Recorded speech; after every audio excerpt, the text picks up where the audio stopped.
want to introduce you to the audience because I Yeah, don't think a lot of people know who you are and your story, backstory, your right.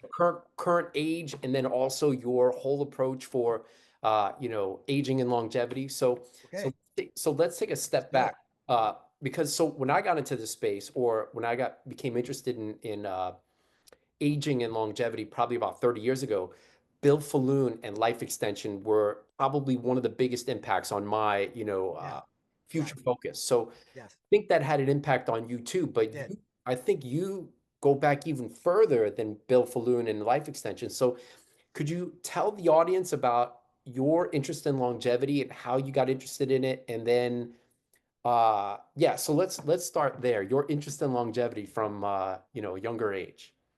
Yeah, well, that's a lot because I have to go back like 65 years or something like that because I was like 11 years old when I actually lost my grandmother, who I was very close to. The short story of that, it was painful. I think for any of us that, for our first time you experience somebody that you love that you lose. And I said to my mother, I said, when will I see her? And my mother said, was a Christian woman. She said, well, you'll see her when you die. I didn't like that answer at all, and that didn't make sense to me in some level. So I said, okay, when I die and go to heaven, she said. I said, well, why can't we have heaven on here on earth? I asked her, and she always would through the years bring this up to me. And so I said, why can't we have heaven on earth? She said, oh, that's a good thought. Why don't you pursue that? So that was in me. And it's interesting enough, no matter what I did through life, that was present in me. It's through school, through grade school. When they say write a theme about something, I'd write a theme on that, and it many times blow my teachers' minds. But they actually loved it, and they'd come to me and go, "Oh wow, this is special." And I had one particular teacher that really nurtured that in me. I was really grateful for it, and said, "You need to, you're going to do some great things at this level." I feel, and he encouraged me to keep writing and keep thinking in these terms, because I was writing about unlimited life and creating a new world. So the best way I could put it. So I would write all my thoughts at that time. I wasn't a person that spoke a lot much. I was pretty quiet, and I still am a little bit shy, although you can't tell that. so so anyway, then in 1968, I met Bernardine Brown and Charles Paul Brown. Okay, my mother I'd go to, she'd take me all these places to different speakers all the time, and so she took me to see them, and they were saying that immortality was possible, that the human being should not die at that time. I'm going, oh wow, I thought that's what I wanted to hear. As the first time I heard somebody else actually expressing that to that degree. Okay, and so okay, that's what I want to work with them. So I started just going to all their events everywhere they were. They were in Colorado at the time. I was in Arizona. I went to their events in Colorado. When they were here, I went to those events. And so I was in college at the time. I graduated from Phoenix College, and I went to ASU, and I was a junior, getting ready to go to the senior year, and then um, I started going to their events more, and they actually asked me if I would like to, because I was very avid about it and very big avid. They said that if I would like to work with them at all, and I said yes, I would. It might be my dream come true. And so at that time, I just started traveling with him. I thought I had a business experience, and I said, I think what I would like to do is work and help bring in funds so you guys can travel more and get the work done you want to do. So that's what I did. And so I created businesses. I created different kinds of businesses that were brought in some cash flow, and enabled them to travel when they wanted to, and subsidize the movement more. And that turned into me then eventually speaking, you know. And my first time I spoke, I remember speaking at an event in Colorado, and I was so nervous I was holding onto a bench next to me, shaking. But there's about 500, actually about 350 people in the room, and but I just, I had a lot in my heart to say, so I just started saying what I felt about life, and it was a breakthrough for me, and so from there, we ended up working together since 1971. And speaking of Bell Falloon, I got invitations after that to go on TV shows, Larry King Live, several others that Bill and his partner at the time, I'm trying to think of his name now. This just passed recently. A great guy who did a lot of great work with Bill. He that we would meet with him on shows. They were sometimes in the same panel we would be on, And that's how I first met Bill. And then I learned about their foundation, Life Extension. And then, of course, I started using their supplements, started working along those lines. Um, but yeah, then we started traveling all over the world. Chuck and Bernie and I talking to immortality to everybody that we could meet, and everywhere we were invited. We created a big movement throughout the world called People Forever, and it was very successful. And then in 1995, Bernie and I had some, and Chuck, we had some differences of, I'll say, um, ideological differences between how we felt to move at the time. So we separated, but not in a friendly manner, from Chuck, and we formed People Unlimited in 1995. And then we started working together, and this is the center we have here now in Scottsdale, Arizona. And People Unlimited is still active here, of course. It's one of the top communities now in longevity in the world. And yeah, so now in 2014 is when I reached out to Bill Falloon too. Bill loved the idea, the Coalition for Radical Life Extension concept, and he wanted to be a sponsor. He wanted to be on the board, and he was really it's such a blessing to have him and his passion for life that he has and his dedication. And we clicked in that, and so we started, putting together this whole package for the Radical Life Extension and Radfest. And that's kind of the really fast version, but this is how I got here. Nice. So was Radfest always a part of the vision, or it just evolved over time? It evolved over time. We did always talk about having some major event, but it never came to fruition. And it wasn't only until 2014 that we began to see that, okay, we're getting response from a broad community now, people we reached out to, and they all felt that this is the time to create this coalition, to galvanize the community, and to create within launch it with Radfest. Nice. So, all right, where do you see Radfest going? Is it just continuous growth in terms of people showing up? Because that's been growing over time, but where do you see it going like in the next 5, 10, and plus years? Well, interesting enough, I'm glad you mentioned that because in 2026 in the spring, we're working to put together a a rally for longevity rights in DC.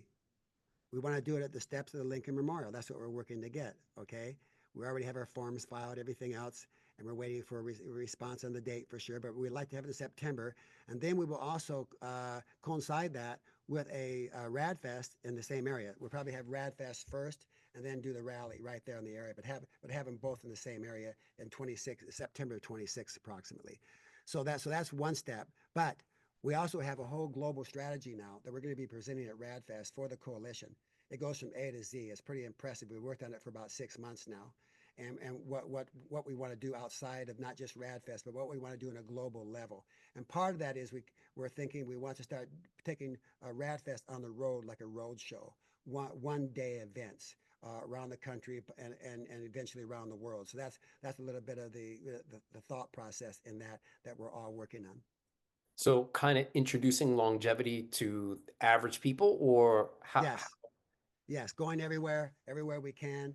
We're hoping that the idea is that if we feel we will get a good response in DC, we're going to move to integrate everybody. I mean, this is not my movement or your movement; it's everybody's movement.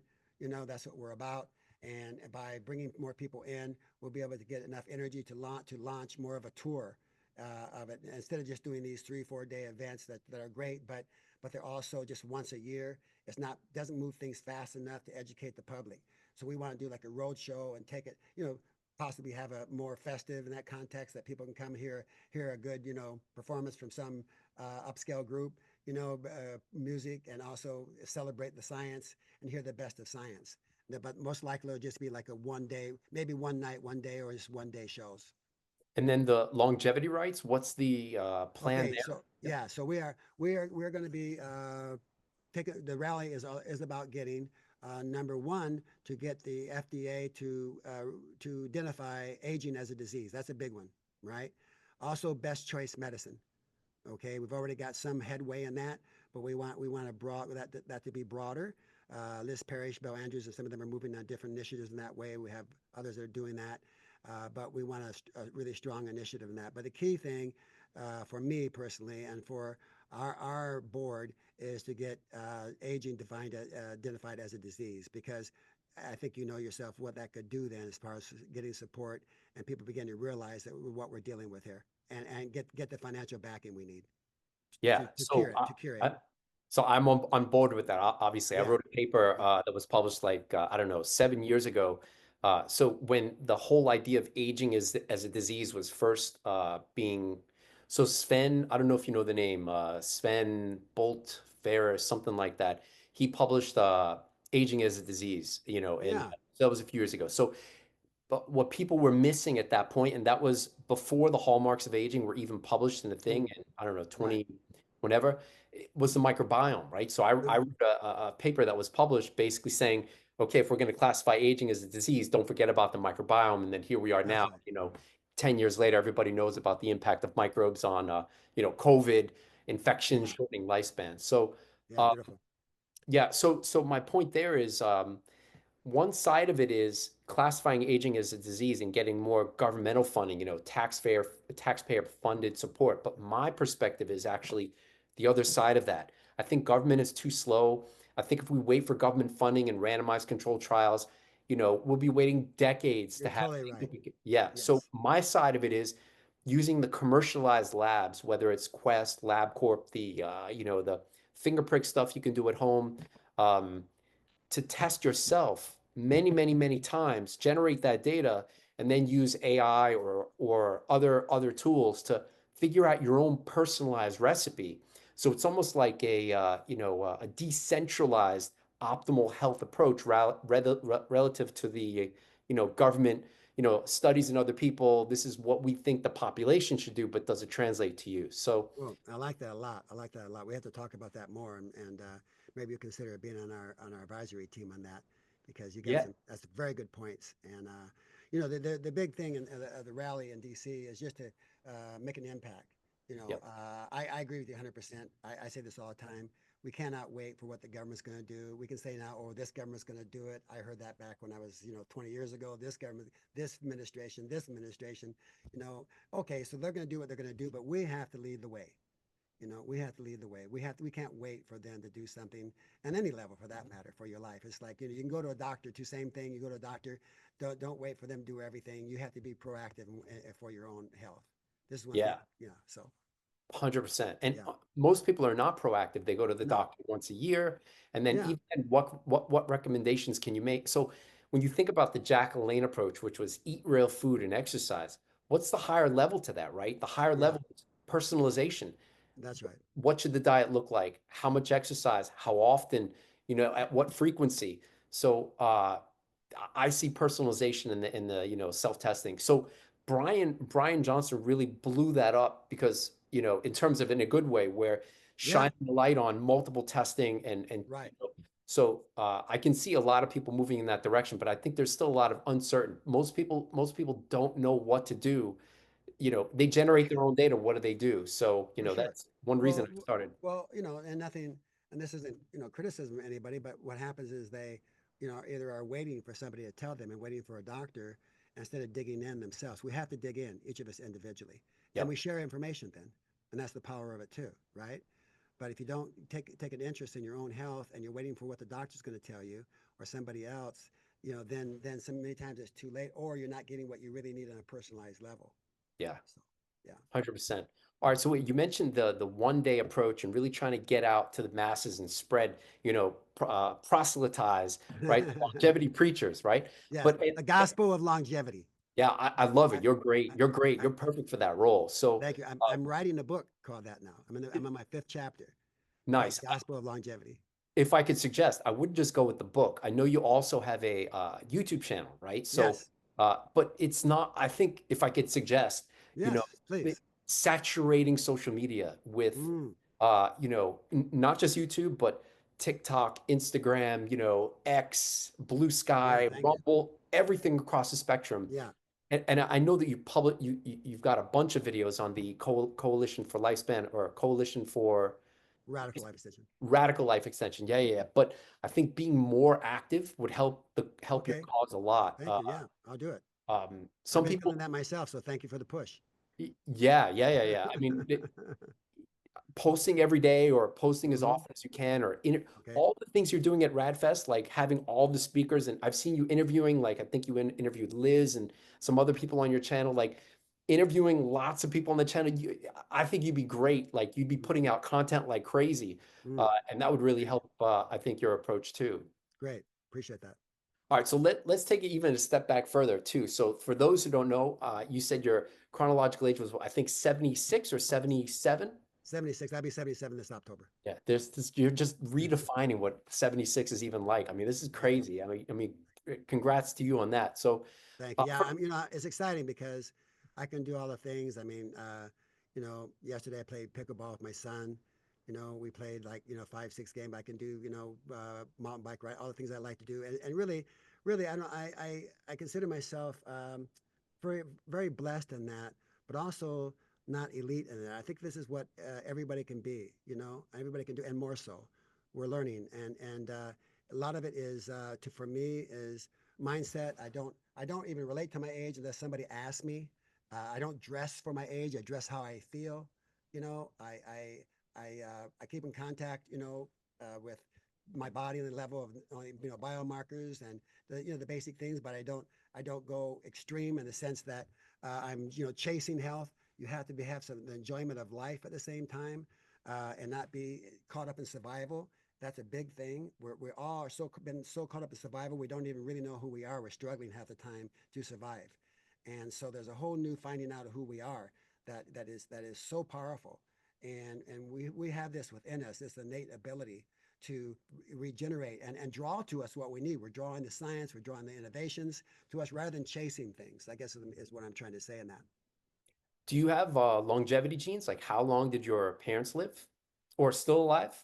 No, I don't really have. That's interesting enough. My parents were healthy, but my brothers were abusive to their bodies. No Hmm. matter what I would try to say, both of my brothers are passed now.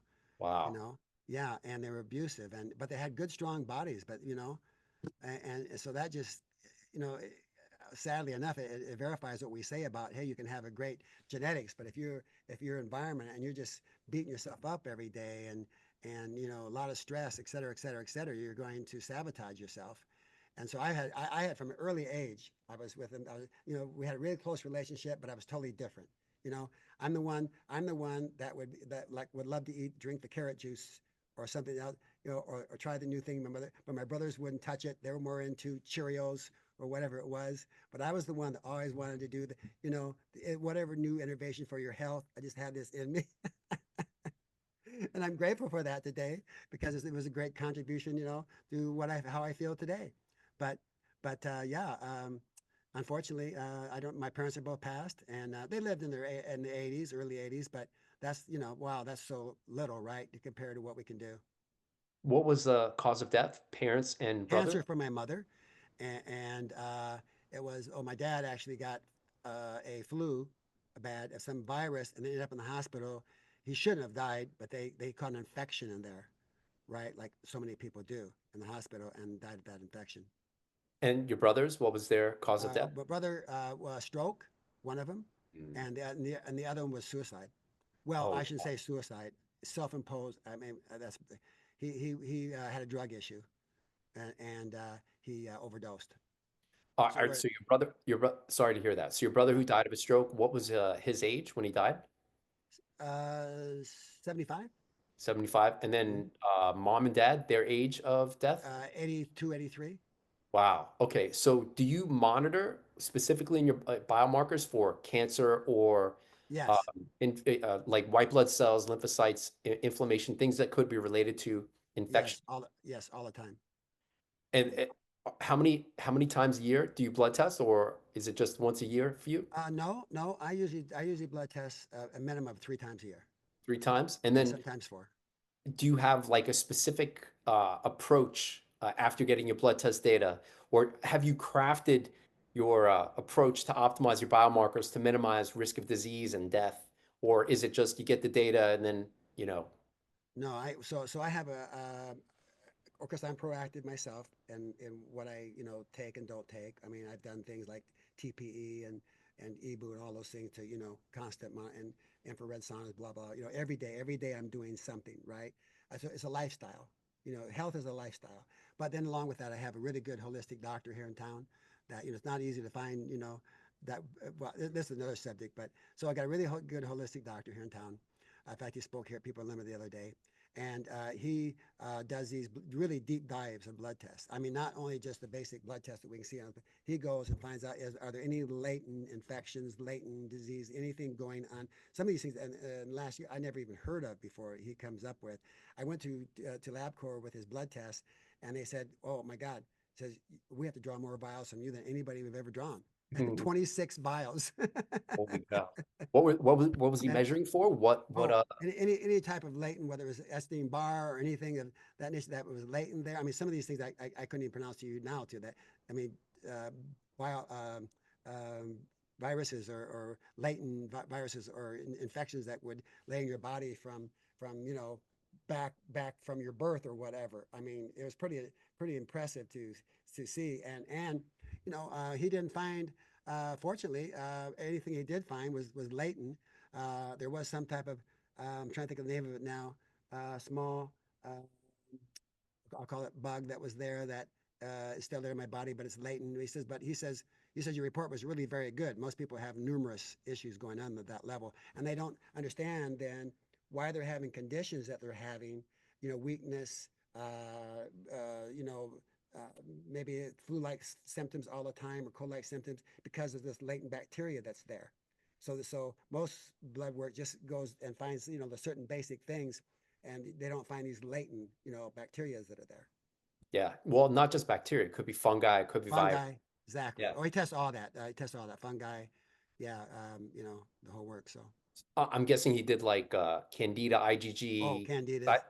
Uh, CMV IgG, EBV IgG, and he was looking to yes, see what you have. yes. So do you remember which specifically? I mean, I think you mentioned it was a bacteria, but it's latent. I don't. No, I can't really remember what that was, but Yeah. So I after you, didn't pay a whole lot of attention at the time. I mean, I paid attention to it, but I was glad that it was latent and not I wasn't having to deal with it energetically. yeah. So after you get your blood test and you work with your holistic doctor, are you guys working together in terms of an approach? Like if you see Yes, something in the blood test data, like are there exactly, examples of stuff you've exactly. done based on the blood test data to, Yes, then he takes that data and may give me different peptides, for example, different you know different. Well, he has a lot of different big list of things he works with, but it might be peptides. Well, he definitely gives me different peptides. I take. I'm trying to think of the name of it now. I went on a dose of ivermectin for a little bit, you hmm, know. And so, oh, why ivermectin? I mean, and so, but he had a reason that I did that, and it was great. It just took my inflammation markers down more, and so this is kind of he's constantly working that way and is very proactive with it. do you remember why specifically it was ivermectin? Like what Well, I infection? had in that Micro- case, I had some inflammation in my prostate, Hmm. and he wanted to build up my immune system more for a period of time. And there's another. I'm trying to think of the name of it. I'm sorry. Some of these things I just they're new, and I'm trying to remember some of the names of them. But Yeah. next time I'll have more of a good report for you on that. Yeah. So wait, I have a science background, right? So for me, Yeah, that's you're the scientist. You're the scientist. I know. yeah. So was you had some prostate related issues? Did he take a bi or I'm guessing it's a he, the doctor you met, your Yeah, holistic. I did a prostate MRI and also did a PET scan, PI, just to see Yep. if there's anything, and there was nothing going on like that. But there was inflammation that they detected there, so they're treating the inflammation. So they didn't take like a biopsy and then from that biopsy try to figure out what was causing the inflammation in your prostate Yeah. and then seeing exactly what microbe could be there if it was an infection and then saying, okay, ivermectin can kill those microbes, so we're going to go specifically with ivermectin. You don't know if it was like that or No, he didn't feel like I needed a biopsy for this. It wasn't to that extent. So he just thought this treatment that he gave me of different therapies that he gave me would treat it, and so we'll be retesting that soon. nice. Yeah, All right, so but those are go some good thoughts you've got. I'm gonna have you have a conversation with him. yeah. I don't know if you know, but I blood test 8 times per year. So Wow. I'm not just going based on reference range. I'm going based on what I think is optimal based on the published literature for like, markers of kidney and liver immune. So if you think about it, like, the whole don't die and, live forever approach, Yeah. so it, there are specific things that are going to kill us, right? Heart Hmm. disease, cancer, kidney disease, liver disease. But there are going to be biomarkers of that systemically. Aging is, as you know, aging is a disease that happens over Right. decades, right? So there's Right. going to be that pattern. And if you know what these biomarkers look like in youth and in health, we can track that and then say, wow, my kidney function biomarkers look like an 80-year-old. What can I do to bring them back to a 30 or a 40-year-old, right? So that's my approach is I like tracking that. the I like that. biomarkers. Yeah, that's great Yeah. But then the question is, what's the recipe, right? Because it's going to be different for everyone. What for works for me everybody. may not be.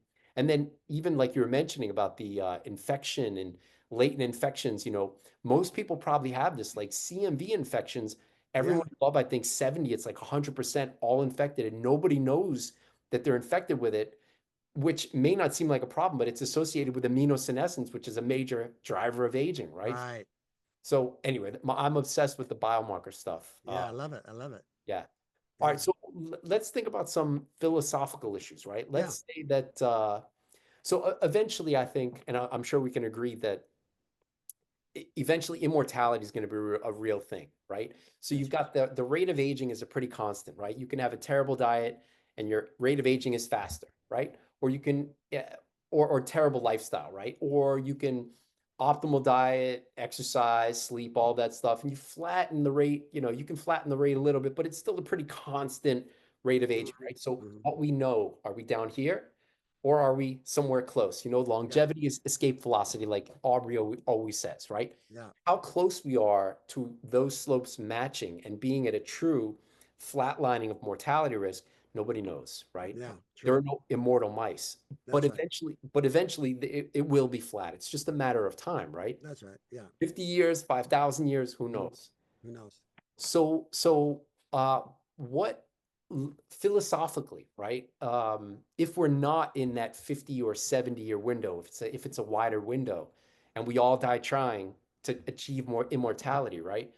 Is this physical existence the end, or is there more beyond what our senses can perceive? Wow, you're going deeper now, Michael. I love it. I love it. Okay.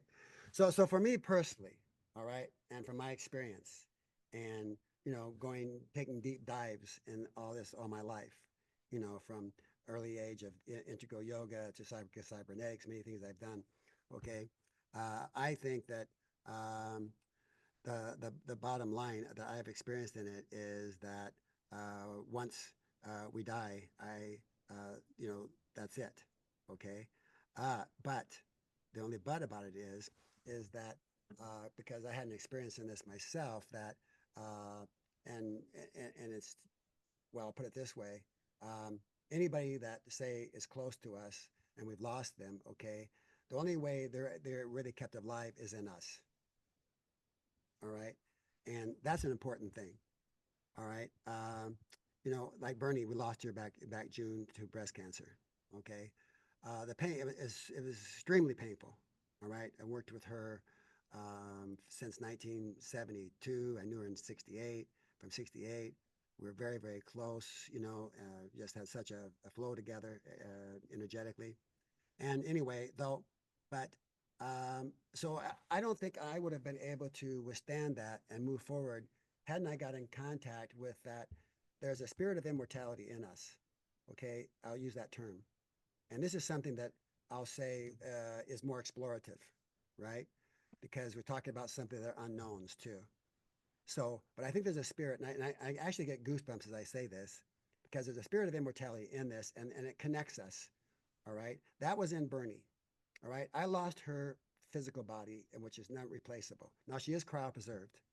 All right.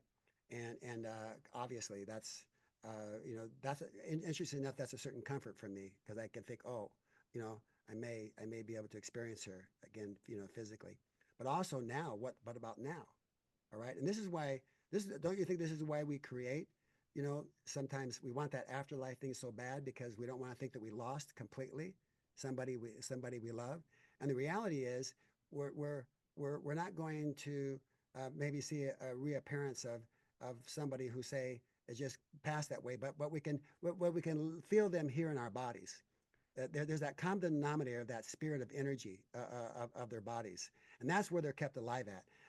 If I wasn't present, if I was past, then I wouldn't be able to feel that, myself. But I'm alive, and she can live.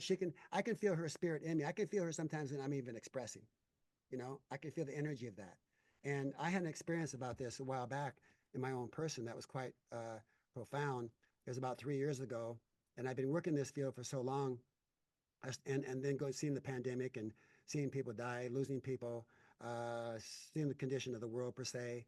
I begin to feel like, oh wow, it's going to take a lot more energy and strength than anyone even knows to actually walk this longevity path. It's not just okay, we're bringing in better science all the time. We're bringing, which is great, right? We're checking our biomarkers, but to really think about it, to live and to unlimited lifespans, and to see everything we're going to see people that we are going to lose people that are close to us. We're going to see all kinds of who knows what in the world. We're going to have a certain strength and resilience that most of us don't have. I knew 3 years ago I felt good, I was strong, but I still didn't have this energy I feel today. All right, and so I this is going to sound funny, but I but one night I was just thinking, oh my God, what is it going to take? I need something more. I need some like supernatural feeling, right? So I said to myself, where's that going to come from? What am I going to, what am I going to do? But I got kind of tired of thinking about it. So I went to bed. I thought, I'm going to watch a movie and get my mind off of Netflix. So I started flicking through the movies, and I came across, I don't know if you heard the about it's a series called The Chosen. Mhm. Okay, so it's a story, and I had completely, walked out of religion and still have, but I saw this Chosen, and it's a story of Jesus. All right, and it was remarkable because at first I thought, oh, I don't want to watch that. It's some more maybe, pardon the expression, some religious propaganda maybe, and I thought I don't really. And then as I began to read about it, it said, oh, it's crowdfunded. Okay, no, it's not put together in a prejudiced way. It's the most accurate historical account that's been up to this time. So okay, I'll check this out. So I started watching it.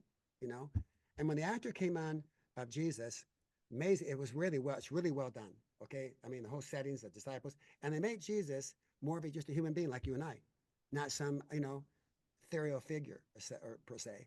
And so when the actor came and portrayed Jesus, started expressing, I felt something in my body I hadn't ever felt ever. Okay, and I felt a warmth, I felt a comfort, I felt energy, and I thought, what is that? What am I feeling? And so I thought, oh well, this is great that I feel this, but I'll probably wake up in the morning and it'll be gone. You know, but I kept watching it because it felt good. And every time this actor would come on and speak, these words of Jesus that was profound words, it hit me, and it struck me very strong. And I began. So when I woke up in the morning, instead of being gone, I felt all the burdens taken off my shoulders. And in that series, he said, "I will take the burden off your shoulders." And so I felt this great warmth in my body that I'd never felt before. And I felt like wow. And and it wasn't a spiritual experience per se. It was more of a very physical experience. And then as I began to open up, and I ended up watching the whole series, and I realized too, it wasn't just a series. It was that I came in contact with a DNA, we call it that, of a life of a man who actually I call now was like the Roger Bannister of the 4 Minute Mile. He was like the Roger. He broke through the death barrier. Jesus did, and we missed seeing who he really was. He wasn't, Jew or Gentile. He was about a human being that had a passion for life that never was before, and that struck me in my body. And since then, all I can say is that I've had this change for 3 years, and I talk about it all the time. And when you ask this question, I thought, wow, it's no coincidence because I've had this experience that this is the resilience that's in us that he was speaking of, that we will do greater works. It's in us. This strength, this life force that he felt is in us. They took his life, but they couldn't take this away. Okay, it's implanted in us. He was the Roger Bannister of breaking through the death barrier. You know, and and it penetrated me. It was that physical when it happened. And even as I'm talking now, I feel that energy in that new energy in my body. And I think it's something for us all to tap into.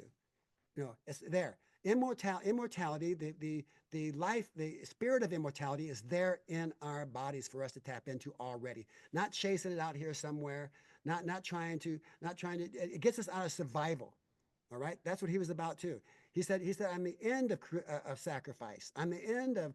I'm not here to support the life that's going on. I'm here to bring a new word, a kingdom here in heaven now. They couldn't understand what he was saying, just like they don't now, most people. But he was really about life right now and more abundantly. That we can walk over the troubled waters and give us a new resilience and strength. So out of that, all I can say is I gained a new resilience and strength that I never had before. You know, I was wondering 3 years ago, how am I going to keep going this way? And seeing friends die, seeing some of my friends give up in the longevity community, say, oh, I'm going for plan B now because I don't think we're going to make it. I said, so what is it going to, so I thought to myself, what is it going to take? And now I have this new resilience and strength that just keeps overflowing in my body that I'm so grateful for. So that's the best way I can put it. And yes, Bernie, and now Jesus, okay, so Jesus, so even though he's dead, I can feel the spirit of him in my body. Even though Bernie is dead, I can feel it not here physically, I can feel the spirit of her in my body. And I think that's the culmination, that's the beauty of what we can have as human beings in the midst of loss, in the midst of what that brings us new energy and resilience. Yeah, that's great. I Yeah, appreciate that. So, yeah, but wait, that's more the spirit of life and the drive for immortality when you're alive. But yeah. is there more to, you know, so if I am gonna die, I'm going down swinging. Like I'm not, there is no plan B for me. Like There you I'll go. never give Good. up on Me this too. journey. Me too. Yeah. So, but that said, and I'm not religious at all. For those who are religious, good for them. But Yeah, it's just not yeah. my I'm fine with my that too. vibe. I'm not really, but yeah, But have you ever? I haven't done psychedelics, but the psychedelic experience where for people on like psilocybin or LSD, where they say that they see things, their brain has a greater capacity where they're seeing all kinds of things that they don't normally perceive. So then is it like they're perceiving something that we haven't evolved to perceive that exists, that our limited senses, that evolve for survival can't normally perceive. So they're perceiving maybe a bigger world that exists that we aren't aware of. And then do we tap into that world if our physical body dies? I don't know. I don't know what the answer is, but it's just a nice idea that I think about. So what are your thoughts? yeah, What are yeah. your thoughts? What are your thoughts Yeah, on yeah. I think psilocybin. I mean, some people it does amazing things for, right? I mean, I'm not. I'm sure not against it, or but at the same time, I feel like we haven't allowed as human beings. I think there's a natural. I'll use the term high of life that's in our bodies that we have suppressed. I mean, just like now, right now, I feel like we're exchanging this. We're moving in a higher frequency of our bodies. All right, we're stirring up the body electric per se. All right, how often do we allow ourselves to go there with each other? Is there a stimulus? Is there a chemical reaction action we can create in our bodies without having to take something from the outside? And again, not saying that's wrong to do that. I'm just saying, is there chemical reactions that we haven't that explored or let happen in our bodies because we've been so suppressed in life per se, right? And consequently, when we let that happen, when that happens in our bodies, I think there's a whole new world that opens up, that we've never explored before, that we've never even experienced before. Like I said, we've been so much in survival, we haven't really gotten into the era of creativity, which is what we really want. We want to feel the vast creativity of our persons and that stimulation of life that goes on. So I think that we imagine sometimes, we will project outside of ourselves a life that exists because we're not living a life that we really need to be living right now. All right. Some people said to me, they'll say, "Oh, I can't wait to go to heaven." I said, "Okay, well, why can't we create heaven here on earth? Why do we have to die to go there?" It's kind of the same thing. Why do we have to take something? Why do we have to explore or think of the idea of something that maybe there's another world for us to go to when we haven't even experienced the world that's in us right now? How do we know when we're not taking these drugs that we're experiencing something that's already going on in us that has been suppressed and we haven't gotten to experience yet? So It definitely, so it's basically the squeeze. What I hear is it's squeeze the orange. If life is an orange, we're trying to squeeze the orange as yes, much as we can to get every drop of life out of our own. I'm with that 100%. I yeah, agree, right? yeah. But I it's think just a we matter have of, any idea what is really possible in our bodies yet. yeah, Because we haven't tapped into it yet. yeah. So believe me, I'm with that approach 100%. I I think like most the orange squeeze thing. you want to juice the orange, get every drop of life that you There you can. go. If your Yeah, genetic maximum is 90, well, yeah, getting exactly to 90. If your genetic maximum is 130, getting to 130. So many people like, oh, my so and so lived to 95, and I'm thinking maximum human lifespan is yeah, 122. But you can go farther, right? So yep, my question exactly. is more of, is there more to reality in terms of a broader picture of immortality that goes beyond our physical existence? I don't know what the answer is. Yeah, yeah. I mean, You know, it's true. I mean, we don't really know, and we're not going to know. That's why living unlimited lifespans is so important yeah, because we need time. In simple terms, we need this box that we've allowed ourselves to be put into these minute amounts of time on Earth. We need time to really know who we are and explore. I mean, there's so many unknowns, right? And that's what's part of the exciting part about it all is that we don't know all these things, but we're a universe in itself, as yeah, human beings. And I'm excited about the exploration of that. Whatever comes out of that, I know is going to be, you know, amazing for us, as human beings. so are you planning on signing up for cryopreservation too? Is that on your to-do list in a worst case scenario? You know, you know, I haven't decided that yet. I do think like you think. I think that I'm like California or bust. You know. For real. There is no plan B. It's plan A Yeah, or yeah, bust. yeah. I tend to think that way, um, and I like that. I think when you have a plan B, you end up finding yourself making ways to create that, Yeah. and you open the door, and it's like a relationship, right? If you're not fully invested, then you're gonna be off to the side and everything else. So Yeah. So I get that, Bernie is cryopreserved, but what I worry about is, how many generations of my offspring or friends or whomever will care enough to keep the funding going, to keep me cryopreserved, and then, so for example, like my daughter, maybe she's got 100 years of lifespan, right? Maybe I'll probably meet her kids, right?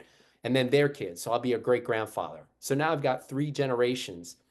Maybe I've got 150 years or 175 years of people who actually met me and know me. They know great grandpa to care enough to want to fund me, keep me alive. Imagine my great grandkids would say, "Yeah, I met great grandpa. Yeah, I'm going to pay that bill every month to keep him in that, in that tank."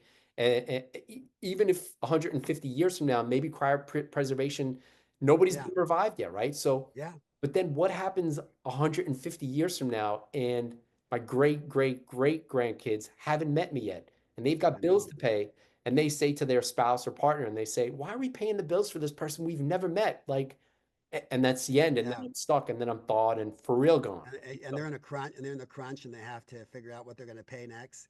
It's not like they don't like you, but they have to go, oh well, we don't really know them, we got to pay the light bill, yeah. but there are this is why I'm so grateful for Bill Falloon. He's thought ahead of that. He actually has bought land, as you probably know, in Texas, a big spot, large Hmm. spot, to keep that going. He's funded 40 young cryonicists to come to Radfest, okay, with the idea of keeping it going and keeping this heritage going and having somebody there who's going to take care of the next generation and they pass it to the next generation. So there has been thought given to that, but these are factors you're talking about that are real too, right? And so comes back again to the best thing is stay alive. Make sure Yeah. your grandkids you know do what they do, and we you see any generation, you see anybody we've lost that's say some great mover of human life, right? It's so often when we lose them, we really lose the momentum of what they were doing, you know. And that's why it's another important thing that you and I and obviously stay alive is because no one's going to take over what we're going to take over from the depth we they'll do what they do. But I think I said to everybody recently, I said I'm not going to leave this mess to another generation. I'm staying alive. And make sure this gets fulfilled in my own right, and not be a pioneer with an arrow in his back. True, true. Yeah, I appreciate that. The good news is that longevity has exploded over the past 10 or 15 years. I mean, I Yeah, remember when Aubrey would go around to conferences. He even came when I was a grad student in 2010. And when he was talking about longevity and immortality and all the things, people were like shunning him. This I is like know. taboo. You shouldn't talk about it. Here we are 15 years later, and it's like normal I and know. exploding, right? So I think it's too late. I think people the ship has sailed, and it's Yeah, the movement is growing. 100%. So Exactly. let's talk a bit about your personal approach. Like, Hmm. so diet, exercise. I know you mentioned pickleball, but like how often you exercise and what your diet consists of, or supplements, or you mentioned, ozone therapy and TPE, but like what's your overall personal health and longevity approach? Okay. Well, the basis is my mindset. Okay. It's the all-out mindset and feeling the spirit of immortality flow, let it flow in my body, and that energy, I call it that, and communicating that and stirring up people around me to have that collaboration with. I think it's important, like we are, to be able to be with people. You can like-minded people. You can have this conversation with. Stirs up the body electric, stirs up the resolve and the resilience. Uh, Along with that, I follow the paleo. I eat fundamentally Dr. Michael Rose's concept of paleo, and I find that very beneficial for me. I've tried different programs of that level. I'm not saying do paleo or anything else. I'm saying it's personalized, and this works really good for me. I'm able to balance my weight, good. I'm able to feel energetically through the day. I get up at 6. I'll pop up out of bed at 6, most times, unless I'm up real late. I'm laughing at myself because what I do sometimes. But but I feel, good energy that way. The diet is important, obviously. But the big thing, too, as far as we're speaking of exercise, I do longevity exercise. And I think some people get confused with that a little bit. They think still pounding their body. I have my son's staying with me right now for a period of time. And he's in transition right now, and he's 53. Great guy. But he's in the weight room going, boom, you hear him making all the noises, lifting the weights. I'll try to tell him, I said, Cass, I said, look, you're 53 now, and you're going to tear up your tissues after a while, your joints, by doing it that way. I try to tell him a little bit, but I don't push it on him, but I said, introduce things to him, because I said, longevity medicine, and he's into longevity now, exercise is different. I said, you don't tear your joints up. You don't pound them all the time. You don't run down hills necessarily, where you put 10 times the impact on your joints. There's other ways of putting impact on your joints to build bone density than that. You know, I do, and Dave Pasco, mentioning him, he likes to jump on the trampoline all the time. And I do that every morning. And I'm doing first thing stretching every breathing every morning. I go out and do some really extraordinary breathing exercise that people laugh at. It's funny, but all day long I'm moving my body. I'm not sitting in front of a computer. And this is the thing: if you have a computer job, you say, "Oh, I can't do that." Yes, you can. You can be on the computer. You can stand up. You can stretch while you're talking. You do many things. Moving your body. You know. There's a lot of exercise you can do just with your body, but you should be moving all the time. I'll do probably a series of probably minimum of 12, 15 different exercises every day. All right. Everything from the trampoline to the breathing, to walking around, to jumping up and down, to getting on my vibrator plate, to going into the sauna, to going to my surgeon bed, and I rotate these things in between my work, and I get a lot of work done still. It's proven that you can do, if you take these breaks, you actually get just as much or more work done, and you're not burning your body out by the end of the day. So that's, I made a list of all the things I did the other day, because people want to know. They were like shocked, you know, of what I do. I don't do I have like, probably 30 different protocols. I don't do them all in one day. I rotate them, but I move my body like that. I don't just get up and, watch the refrigerator. I'll get up, and stretch before I walk to the gym, or I'll do something. And yeah, so it makes a big difference. So that's one reason your YouTube channel could be you could be Yes, showing all these things, your own personalized approach, all the things yes, you're doing in a day. Even yes, Dave, I've encouraged Dave. I'm like, man, just put a camera in your garage when you're doing your workouts, and you don't even have to edit. I think people yeah, will watch you for like 2 hours just doing whatever you do. yeah, You know, yeah. so. Yeah, Uh, people were mesmerized here when I started showing off everything I did. They couldn't believe it. They knew I did a lot of things all the time, but even at People Limit, they didn't know I did all the stuff that I was doing. Yeah, I wouldn't say they don't believe it. It's just good to see, because Yeah, you're 77, that you're 77, you don't look or sound at all yeah, 77, and you're yeah, doing all of these things with the energy and vigor. I think it's a huge thing for people to see and follow and yeah. excite them and encourage. So Exactly, exactly. supplements, do you take supplements? Yeah, yeah. I take supplements. I take them based on my blood work. What I need. I rotate them, and I take a pretty big variety of supplements. I probably take not like some in that area, but I probably take. I don't really count because some days I'll take. I'm one routine where I'll take maybe 20, and the next day I'll maybe take. Next week maybe 40, and I rotate them and go back depending upon what my doctor's saying and what I'm particularly wanting to achieve at that time. Uh, so I'd say though on the average probably 30 a day. Are there specific examples of supplements for specific biomarkers or things you're trying to improve that you can give examples? Yeah, yeah. I take I found recently I've been taking C15. I'm sure you're familiar with that. Yep. Yeah, I've been taking that for about a month now. I really like that. I don't know what your Mm. experience is with it. Some people have no experience, some people have others. Yeah. So the thing is, I know that there are studies showing that it can reproduce some of the pro longevity pathways that are impacted by things like calorie restriction and other longevity interventions. Um, so levels of C15 in blood will be up in some of those interventions. And then you've got you've got the keto crowd who are like, it's found in butter, it's found in dairy. Eat lots of butter and dairy, and you'll get lots of C15. So that is one side of the story. The other side of the story is that the gut microbiome can make uh, propionate, which is a Hmm. three-carbon fatty acid. And then Hmm. that three-carbon fatty acid can be incorporated into a 12-carbon fatty acid, thereby increasing C15 in blood. Hmm. So I've looked into the published literature for is C15, plasma levels of C15, is that associated with, say, a younger epigenetic age? And there's no evidence for that. There's no published evidence for that. Hmm. But when C15 is attached to cholesterol, which is called a cholesterol ester, that is associated with a younger epigenetic age. And this isn't using, there's so many epigenetic clocks that I'm sure Matt Caberline can talk about at RAADFest, and that some of them are just garbage. It's just companies marketing, hey, take my test.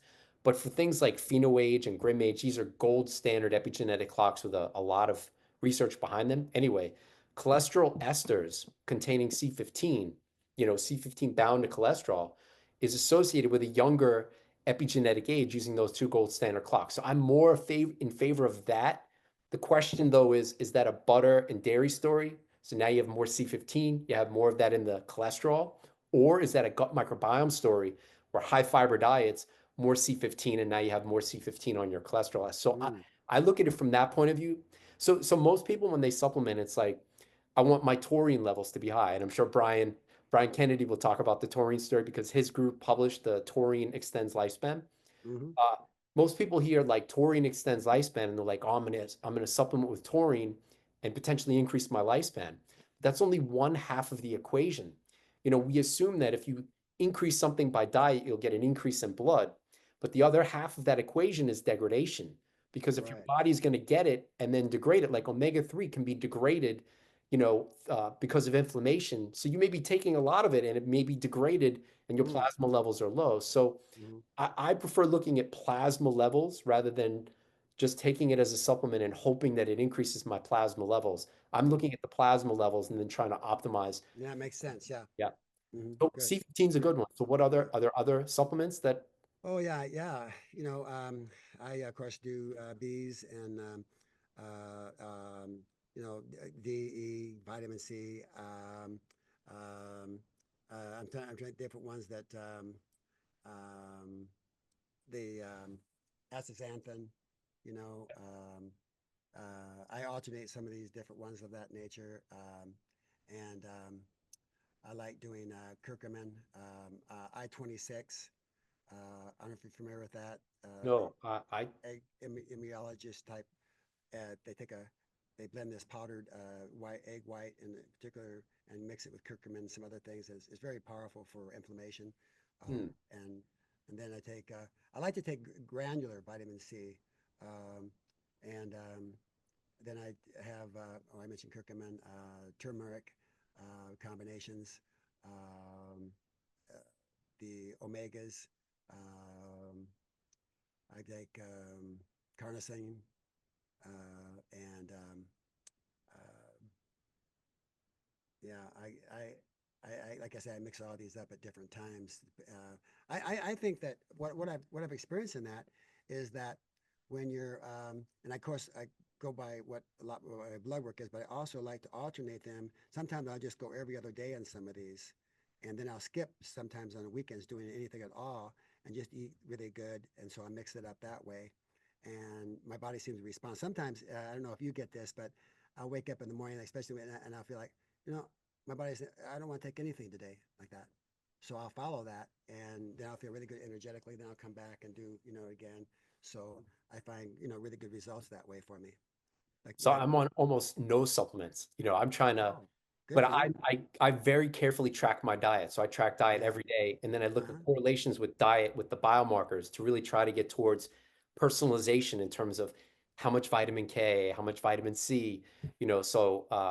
So I'm only taking like vitamin D because Boston, but in Austin I won't be taking Or vitamin the D. sun, the lack of Sunlight, sun. yeah.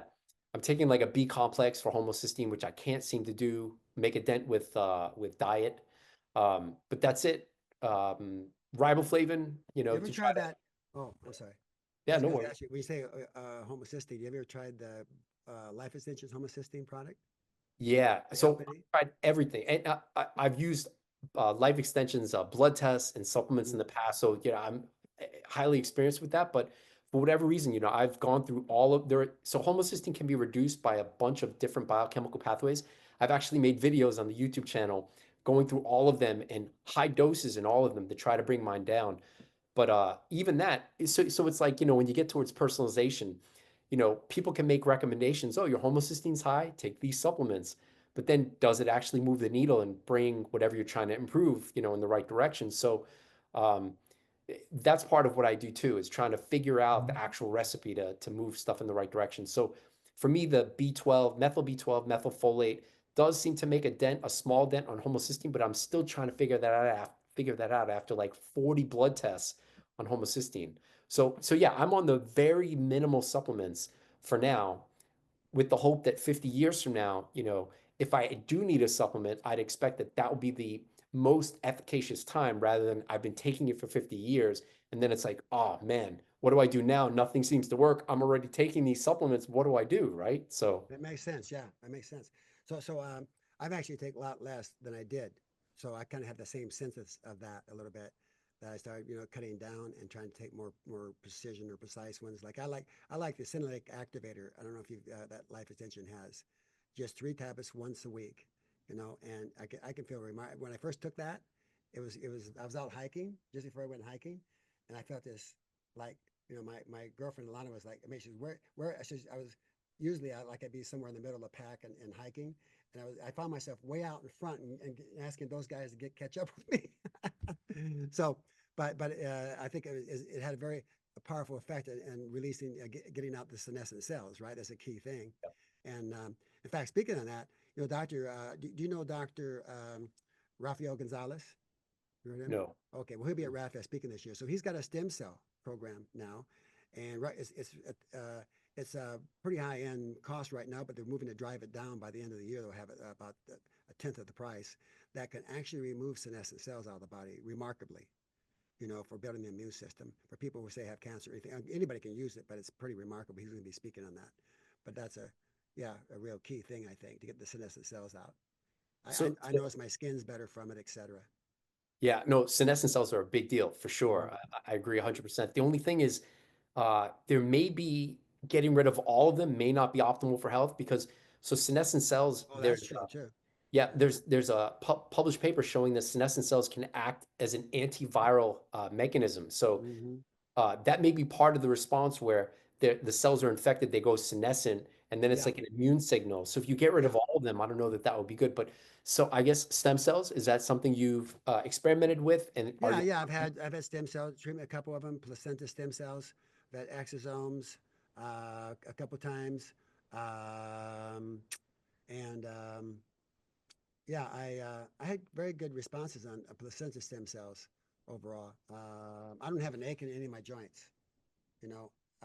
And also, I did when I was doing.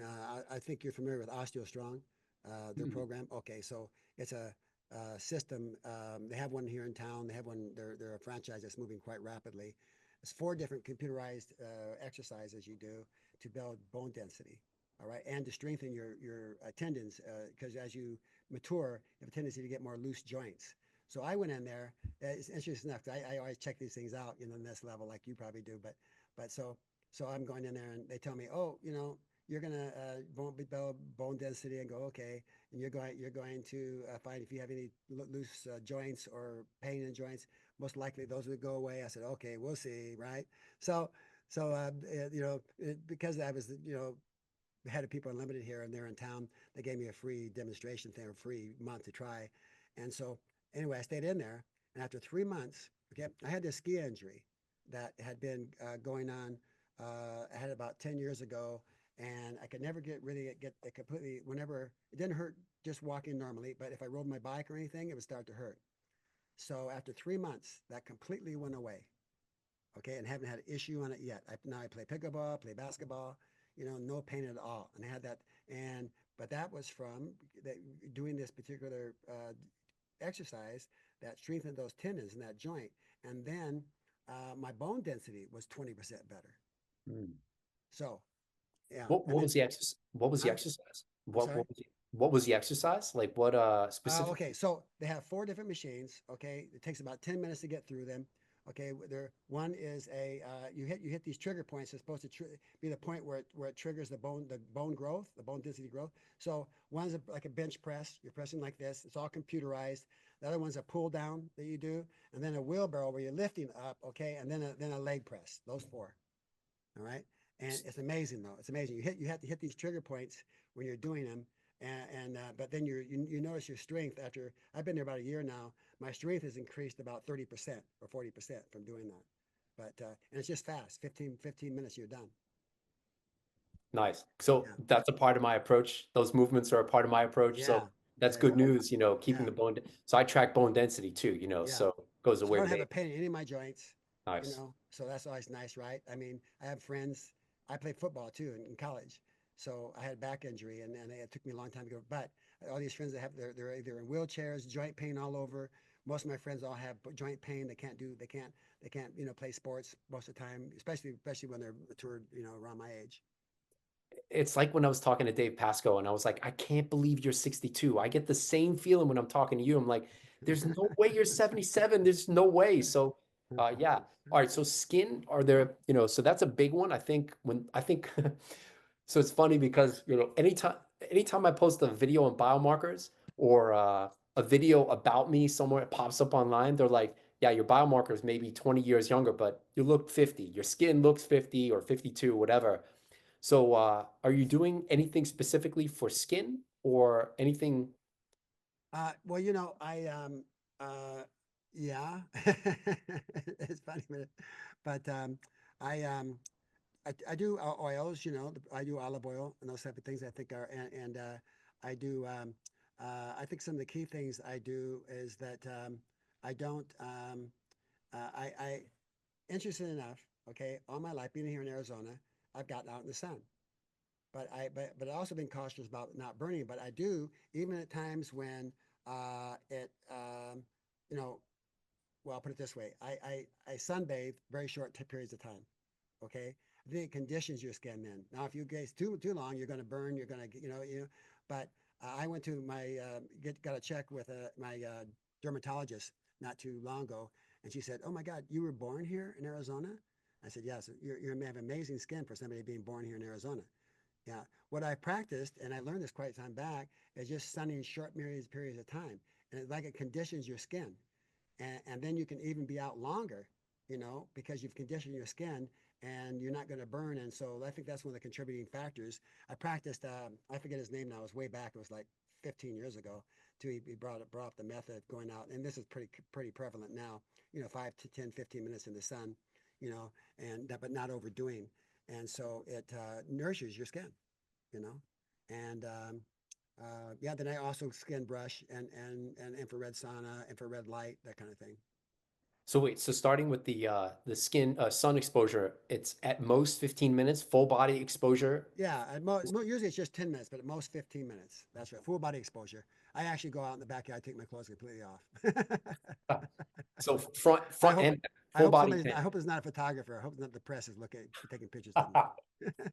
Yeah, I think most so back when I was tanning, in the summers here in Boston, I was Yeah, going for up to an hour and I started to notice like, the age spots and the yeah, bleaching of the skin. So I was like, I got to cut that down. But after diving into the literature, it's in the ballpark of what you're talking about, where at most 15 minutes, no more, than exactly. You don't want even to stay 10 out minutes. like that. Yeah, Yeah. people overdo it. They think, oh, they got to get these great tans. No. Reality is, just in 10 minutes a day or 3 times a week, you still get a light tan enough to but your skin your skin gets strong. Yep. All right. So, but you mentioned olive oil. Is that dietary or is that something you're Dietary. dietary? So Yeah. no special creams or lotions or anything like I that? put once in a while coconut oil Hmm. on my skin, but I have medium what the dermatologist describes. I'm not oily. I'm average. I have the average type, so I don't have to worry about oily skin or too dry. But I think that's probably too from I do different good oils and olive oil, and I stay away from harsh soaps or anything like that. I don't use any Dove or any of these kind of soaps. I use all natural soaps and etc. That makes it because nothing that dries my skin or causes redness or Is the coconut oil when you're tanning, or is that without sunscreen, without no, I any? don't use sunscreen or not, yeah, you don't put anything on your skin when you're Nice. You doing the got it. 10 minutes. You- No, that's just when I'm in between. Like I'll be come out of the shower or something. I put coconut oil on me or some other natural oil. And then prescription meds, are you taking like rapamycin or anything, thyroid or anything, I'm taking thyroid. I'm taking thyroid. I'm taking um, low dose naltrexone.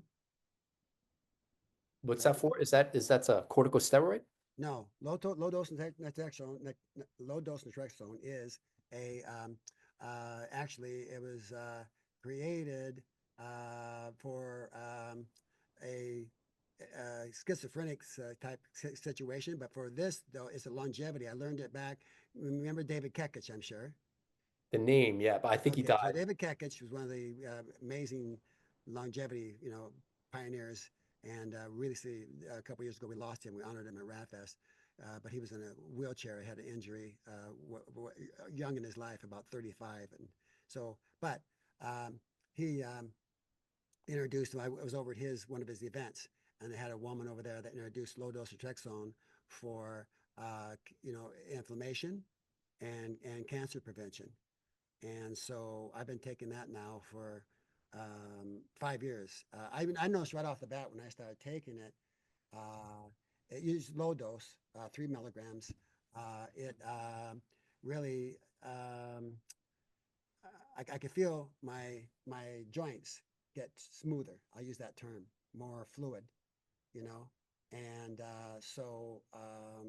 I talked to a compounding pharmacy about it at the time, and the guy who actually this was a pharmacy in Florida, and he was in a wheelchair. Okay, at one time, and he started taking the LDN and got him out of the wheelchair. And he still isn't completely, still has issues in his body, but he was able to move around and be more fluid. He had many good examples of people like this. I did there's a lot of research done on LDN too. You can look it up. But anyway, I had great reactions on it, great responses on it. So that's what I do. Interesting. I'm gonna have to look into that. I haven't studied Yeah, it. look at it and tell me what you think after you look at Yeah, it.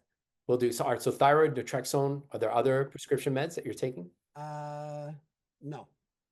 Oh, nice. Okay, good. Good, Mm. good, good. Yeah, I don't All have right, to take so my blood pressure is like 117, 116 over 70 nice. all the time. My cholesterol runs about 204, something like that. But I have a good HDL, so I have a good balance of that. And so So how closely do you pay attention to your biomarker values? Like HDL is a 50 to 60. What do you know the numbers off? Yeah, yeah. My HDL last was 65. Nice. Mhm. Uh, other cardiovascular, ApoB, like do you track ApoB? Um, Cystatin C, do you track? Yeah, they're all good. They're all really good. I have like I say, low inflammation markers are all low, and yeah, I'm So happy at this CRP, point. like PLP, yeah, HSCRP. yeah, ZRP. What was it last I checked? It was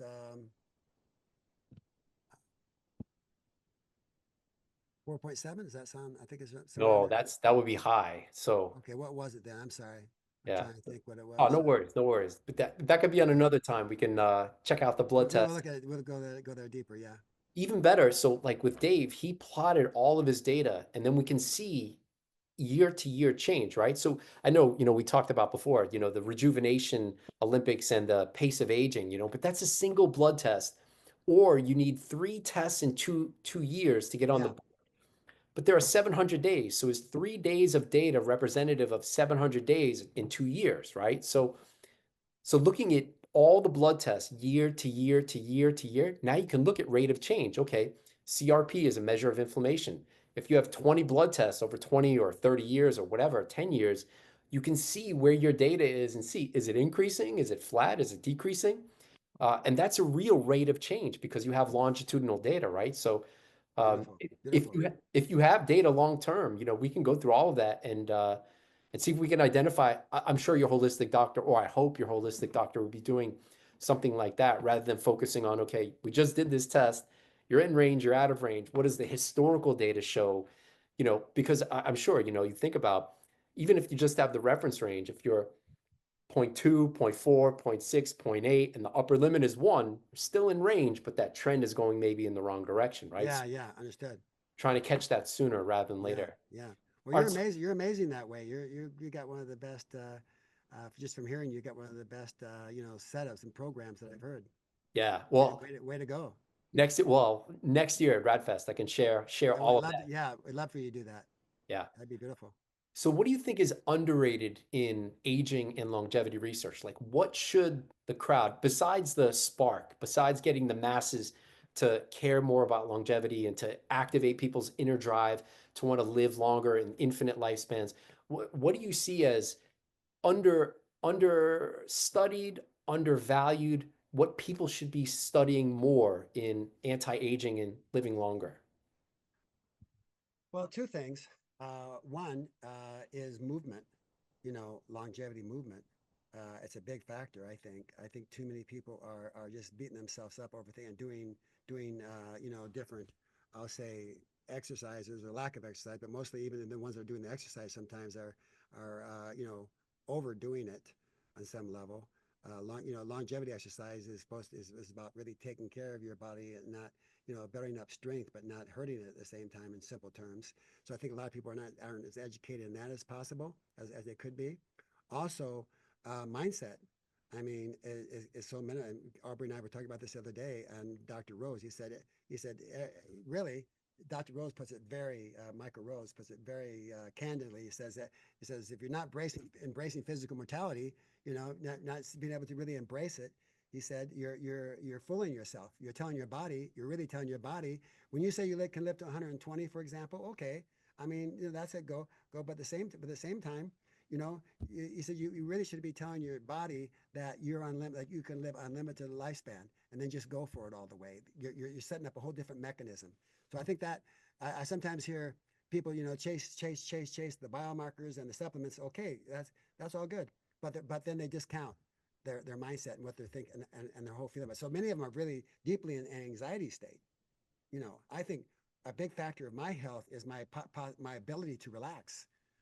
My ability to feel peace in my body at the same time, to have a certain drive of life and a spirit of life, but I don't mix that up with survival. You know what I mean?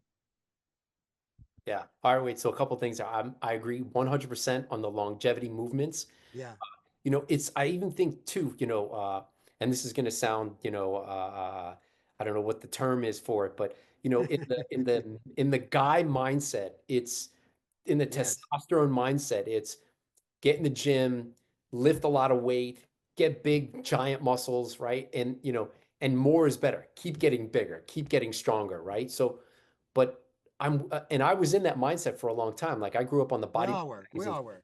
Yeah, but How big are your guns, right? How big are your well, guns? I got, but I'm a little guy. Well, those I'm a are pretty little, good. Those are pretty good, Michael. but I'm 140 pounds though, so I'm just Oh, lean. okay. But I have a little bit. But I've been as high as 170, 175 pounds with a lot more muscle. But I think you're making a very good point that is Yeah, dramatically underrated. It doesn't have to be 10 sets of leg, squats or deadlifts or 10, 100 pull-ups a day. Like, 100%. yeah, That's right. how many, there is some, you know, do you need one or two sets of really challenging your muscles so that you have strength and bone density without overtaxing the system? I think this is a huge point. I'm with that 100%. And then so when you think about it too, exercise is well known to increase average, but not maximal lifespan. Like if exercise was the panacea for longevity, you'd expect to see in marathon runners and Olympic athletes getting to 120. And when I got started in this, I was like, I want to be fit like bodybuilders. Like, how can you die if you're fit and you're fit and and all of that, right? And they die even younger, right? Because You're too much younger. muscle, right? 100%. That's right. That's right. So there's That's what something happens. about fitness that's great for health span, but terrible for super longevity, right? Hmm. Even the Olympic athletes, I think they only live like 5 years longer on average. This to me is like, how can that be? Only 5 years, right? So what is Overtraining. Overtraining. overtraining? I'm with you 100%. So what is that dose, right? Hmm. How much of that strength building exercise do we need in conjunction with the movement, right? Like you Yeah. said, and it doesn't have to be yoga, but just maximum range of motion and maximum flexibility. You can bend down to the floor and pick something up and not tweak your back, right? Exactly. So I'm with you Exactly. 100% there. Also, Michael Rose, one of my favorite scientists of all time. I'm a huge fan. And mindset, I agree 100%. But on the mindset, approach. So just as a limitation. So Jack LaLanne, right? He would say things like, "I can't die. It would be bad for my image," and that worked great until he hit like 90. And then I'm sure you see when you saw him at 90, he looked like a decrepit. And no disrespect to Jack, he's a huge icon. I have great respect. You know, No, but he did. He looked very decrepit. and his mindset was ironclad his whole life, right? So, uh, how He do you? he burned it. He burned himself out. That could be a big part of it. Yeah, for sure. He burned himself out trying to Yeah, keep up to that image, you know. yeah, And that's the whole thing. We can't live up to images. We have to. There's a flow that you get in touch with in your body, that you get in a rhythm, with your movement. And it's like a kind of like I use the term almost like a ballet, you know. You're dancing yourself through life rather than pounding yourself through life, and it's a whole different dynamics.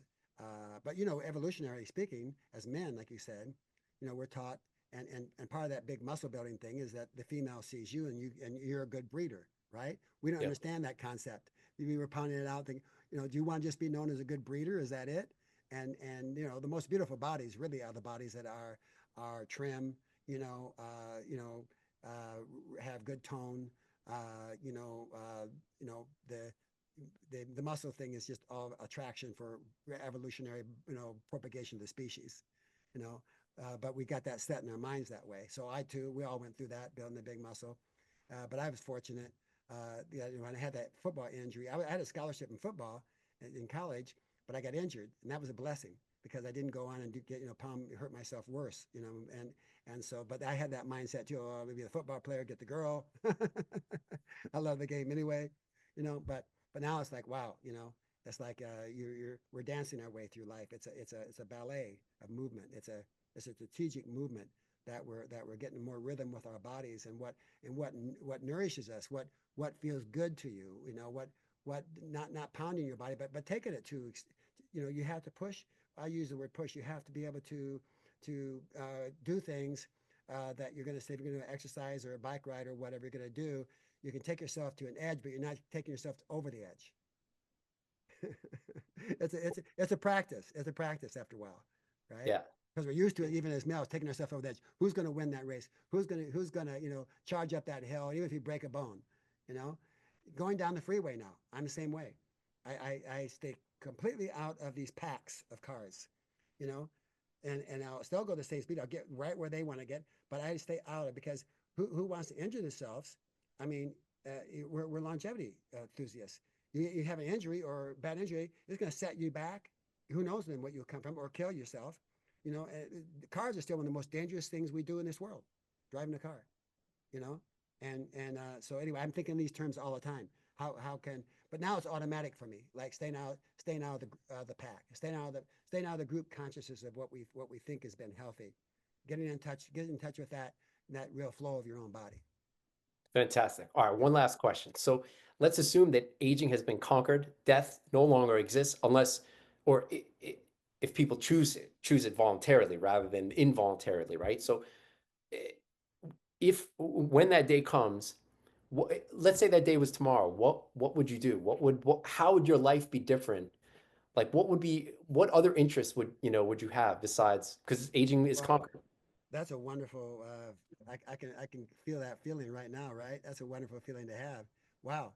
Well, man, for me, I'd feel a total rejoicing of being able to just have the burden lifted of that tyranny of death.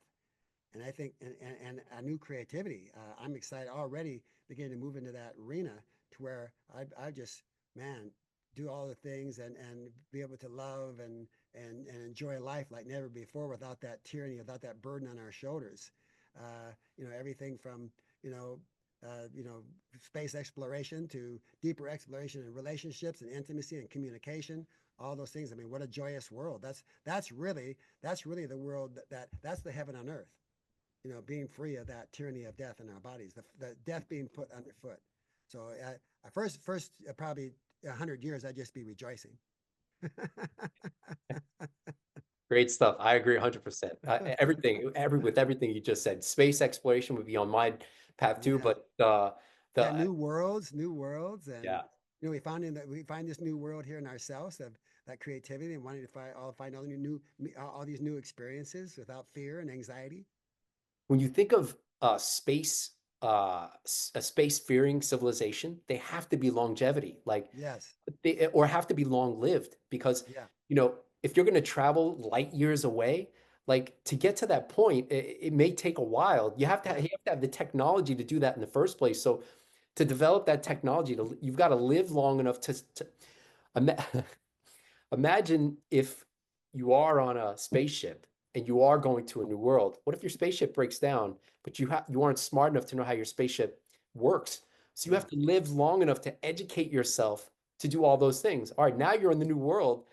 Do you know about farming and agriculture? So it's like you need several lifetimes of being a mechanic, aerospace engineer, all in All one these lifetime, things. Yeah, right? yeah. So, Yeah, yeah. it's exciting, really. So, well, thank you so much. I'm going to have to run myself down the point, but this has been a very fascinating and very fantastic interview. I really appreciate it. Yes. Thanks, James. You're amazing, really. Same. I have enough, Yeah. superlatives for you. So, all right. Cheers, James. Have a good Thank you one. so much. All right. Okay. Bye. Bye bye.